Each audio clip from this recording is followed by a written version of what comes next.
इस कहानी में हम एक ऐसे शहर को देखते हैं जहां सिर्फ उदासी ही उदासी थी। ऐसा लगता था मानो इस सिटी के लोग हंसना तो भूल गए थे, इसलिए लोग अपने जीवन से तंग आकर सुसाइड करने लगे थे।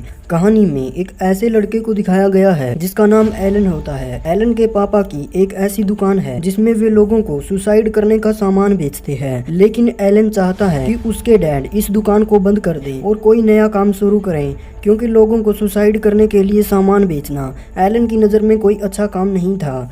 तो चलिए कहानी में देखते हैं कि एलन अपने डैड से अपनी बात कैसे मनवाता है। एलन के डैड की सुसाइड शॉप पूरे शहर में फेमस हो चुकी थी। एलन के पापा का नाम मिशिमा और उसकी मोम का नाम लुक्रिस था। उनकी इस दुकान में हर तरह का सुसाइड का सामान मिलता था। इसी के साथ अब हम मूवी के मेन कैरेक्टर एलन को देखते हैं, जो कि लुक्रिस और मिशिमा का तीसरा बेबी बॉय होता है। एलन अपने परिवार से बिल्कुल अलग था, क्योंकि उसके पेरेंट्स और उसके भाई बहन हमेशा डिप्रेशन में रहते थे, लेकिन एलन ऐसा बिल्कुल भी नहीं था। वह हर टाइम खुश रहता था। उनकी शॉप पर एक दिन एक ओल्ड लेडी सुसाइड करने के लिए एक रस्सी लेने आई थी, लेकिन वो छोटे से एलन को मुस्कुराता हुआ देखकर काफी अच्छा फील करने लगती है। तब एलन की मोम उसको वहाँ से हटा देती है। उसी दौरान मिशिमा उस औरत को जल्दी से सुसाइड का सामान देकर वहाँ से जाने के लिए कह देता है। धीरे धीरे एलन 5 साल का हो जाता है, लेकिन वह बहुत ही खुश मिजाज का था। इस वजह से उसके पेरेंट्स बहुत ज्यादा परेशान रहा करते थे। वह अपनी शॉप पर आए हुए हर कस्टमर को सुसाइड करने के लिए रोकता था और चाहता था कि कोई भी उनकी शॉप से सुसाइड का सामान ना ले। उसकी इन हरकतों से सारा घर परेशान रहता था, क्योंकि उसकी वजह से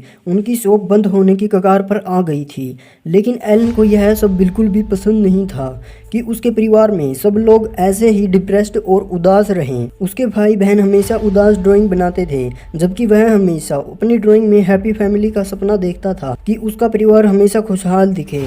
लेकिन इसके विपरीत उसकी मोम ऐसी ड्राइंग को देखकर हमेशा डिस्ट्रॉय कर देती थी और उसे उदासी से भरी हुई ड्राइंग बनाने के लिए कहा करती थी, जो दिखने में डरावनी हो। अब बेचारा एलन इस सब से बहुत ज़्यादा परेशान आ चुका था। वह सोचता है कि क्यों ना मैं पूरी शॉप को ही बर्बाद कर दूं। इसलिए वह रात के अंधेरे में शॉप में जाता है और सामान को खराब करने लग जाता है। लेकिन तभी एक कस्टमर अचानक दरवाज़ा खटखटाने लगता है, जिसके कारण उसके पापा मिशिमा जाग जाते हैं। वह कस्टमर सुसाइड के लिए गन बुलेट लेने आया था। मिशिमा गन बुलेट लेने के लिए शॉप के अंदर जाता है और वह वहां एलन को देख लेता है। इतनी रात में एलन को शॉप में देखकर वह बहुत ज्यादा गुस्से में आ जाता है और उसे उसके रूम में लॉक कर देता है। वह लुक्रिस से कहता है कि मैं इसकी ऐसी हरकतों से बहुत ज्यादा परेशान आ चुका हूँ।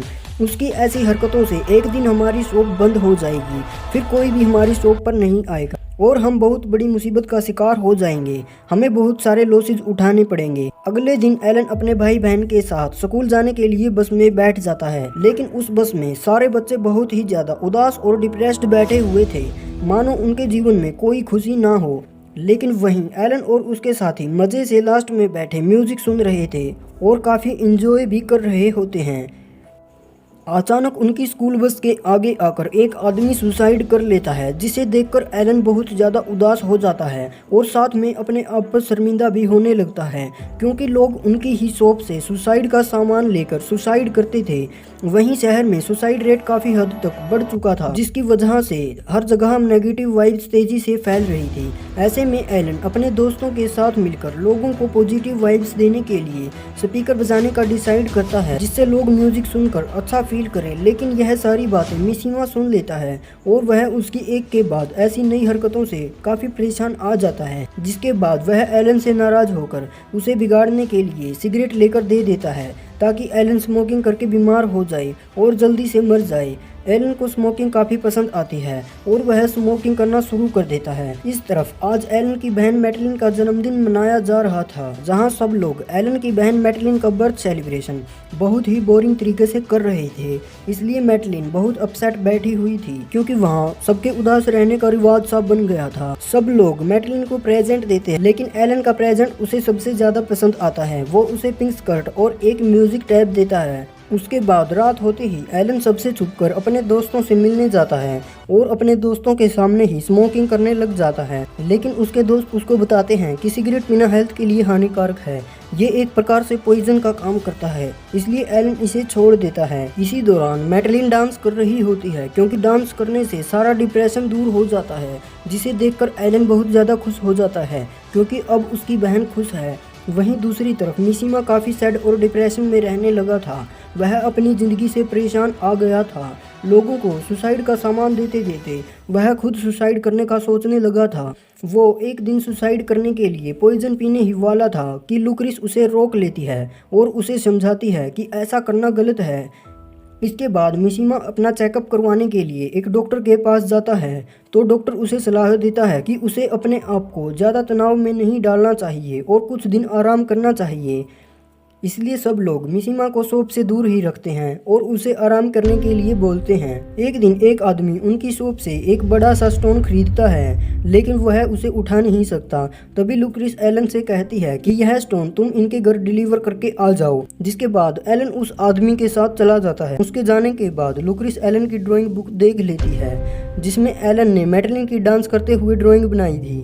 इसके साथ ही वह मैडलिन को देखती है जो एलन के दिए हुए प्रेजेंट टॉय से बबल बना रही थी और वह बहुत खुश नजर आ रही थी, जिसे देखकर लुक्रिस भी कुछ अच्छा फील करने लग जाती है। वहीं दूसरी तरफ एलन मिशीमा की शॉप पर न होने का फायदा उठाता है। एलन सुसाइड रेट को कम करने के लिए अपनी शॉप को डिस्ट्रॉय करना चाहता था। वह अपने सारे दोस्तों के साथ मिलकर एक मैकेनिक के पास जाता है और उनसे एक बड़ा सा स्पीकर उनकी कार में लगाने के लिए रिक्वेस्ट करता है। मिशीमा के बेड रेस्ट होने की वजह से वह अपना प्लान बहुत आसानी से पूरा कर लेता है। वह पूरी वॉल्यूम के साथ म्यूजिक स्पीकर को ओपन कर देता है। स्पीकर काफी बड़ा और पावरफुल होने की वजह से शॉप में रखा सारा सामान गिरने लगता है। वहीं इस दौरान उनकी शॉप में एक कस्टमर भी आता है और इस कस्टमर के साथ एक बहुत ही स्मार्ट सा लड़का भी सुसाइड करने के लिए कुछ सामान लेने के लिए आया हुआ था। मिशीमा की हालत डाउन होने की वजह से वह कुछ भी नहीं सुन पा रहा था और वह बेहोश ही सोया हुआ रहता है। इतनी ज्यादा लाउड वॉइस होने की वजह से उनकी शॉप में रखा सारा सामान डिस्ट्रॉय हो जाता है। लुक्रिस बाहर आकर एलन से कार की चाबी ले लेती है और म्यूजिक को बंद कर देती है।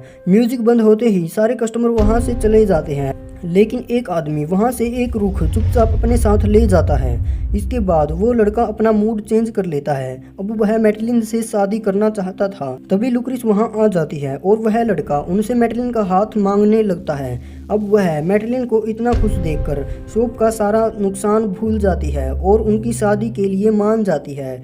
सब लोग साथ में बहुत खुश होते हैं और शॉप को मिलकर क्लीन करने लगते हैं। एलन अपनी मोम से कहता है कि वह सुसाइड शॉप की जगह कोई और शॉप ओपन करेंगे। इस तरफ वो स्मार्ट सा लड़का सभी के लिए एक केक बेक करता है। केक की स्मेल चारों तरफ फैल जाती है और मिशीमा इसकी खुशबू से जाग जाता है और अपने रूम से बाहर आकर शॉप की यह हालत देखकर बहुत ज्यादा हाइपर हो जाता है। लेकिन एलन उनके सामने आ जाता है और कहता है कि यह सब मैंने किया है, आप मुझे पनिशमेंट दे सकते हैं। तो भी मिशीमा गुस्से से एक रोड लेकर उसको मारने के लिए उसके पीछे भागने लगता है और उनके पीछे पीछे सारे घर वाले जाकर मिशीमा को रोकने लगते हैं।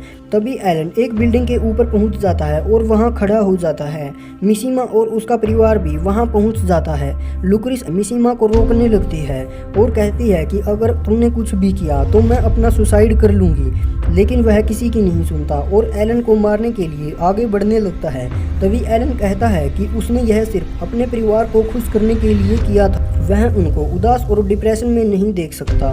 वह उन सबको बहुत प्यार करता है और जिसके बाद वह उस बिल्डिंग से नीचे कूद जाता है। सब लोग उसके नीचे गिरने की वजह से रोने लगते हैं और मिशीमा भी एलन की बातें सुनकर अपने आप पर शर्मिंदा होकर रोने लगता है। लेकिन एलन तभी नीचे रखे एक ट्रम्पोलिन की सहायता से उछलने लगता है और मिशीमा की नकल उतारने लगता है, जिसे देखकर सारे घर वाले बहुत खुश हो जाते हैं। मिशीमा भी यह सब देखकर बहुत खुश और ठीक हो जाता है। इसके बाद हम देखते हैं कि यह लोग अपना एक नया कैफे ओपन करते हैं। धीरे धीरे उनकी कैफे पूरे शहर में फेमस हो जाती है। मिशीमा भी उनके साथ ही मिलकर कैफे चलाने में उनकी हेल्प करता था। सुसाइड शॉप बंद होने के बाद शहर का सुसाइड रेट भी काफी हद तक कम हो गया था। लास्ट में हम देखते हैं कि एक आदमी मिशिमा से कहता है कि मुझे सुसाइड करने के लिए जहर चाहिए, लेकिन मिशिमा उसे बोलता है कि हमने यह बिजनेस बंद कर दिया है, लेकिन तुम रुको। तभी मिशिमा चुपके से किचन में जाकर एक पॉइजन बना लेता है और उस आदमी को दे देता है। मिशिमा अब तक भी अपने परिवार से छुपकर लोगों को सुसाइड करने में सहायता करता था। इतने सालों से सुसाइड का सामान बेच कर उसकी यह आदत बन गई थी। और इसी के साथ यह कहानी यहाँ पर समाप्त हो जाती है।